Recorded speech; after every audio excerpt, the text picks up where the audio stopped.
Bonjour à tous. Il ne reste que quelques heures avant la fin officielle du mandat de Joseph Kabila. Mais le président congolais ne semble pas prêt de lâcher le pouvoir. Toujours aucune date d'élection fixée en RDC. La tension sur place est vive. En témoigne l'expulsion de 2 journalistes belges hier et l'appel du ministre des Affaires étrangères Didier Reynders qui invite ses concitoyens à quitter le Congo si leur présence n'est pas indispensable. Laurence Brex. Ces images ont été tournées discrètement dans l'aéroport de Kinshasa par une équipe de la VRT. Ils sont accompagnés par des services de sécurité congolais jusqu'aux portes de l'avion qui les ramènent en Belgique. Est-ce qu'on comprend déjà pourquoi on est expulsé?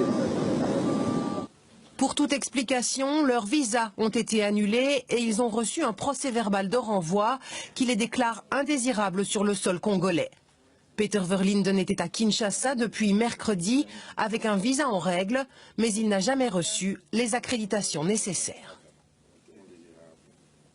Le ministre de l'Information, Lambert Mende, a donné une petite explication par Twitter en disant qu'on était illégalement sur le sol congolais, ce que je nie tout à fait parce que nos visas étaient tout à fait en règle.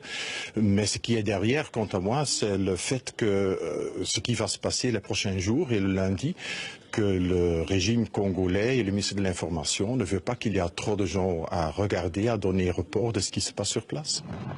Le Congo est un pays que ce journaliste connaît très bien. Il y effectue régulièrement des reportages depuis près de 30 ans, mais c'est la première fois qu'il est expulsé.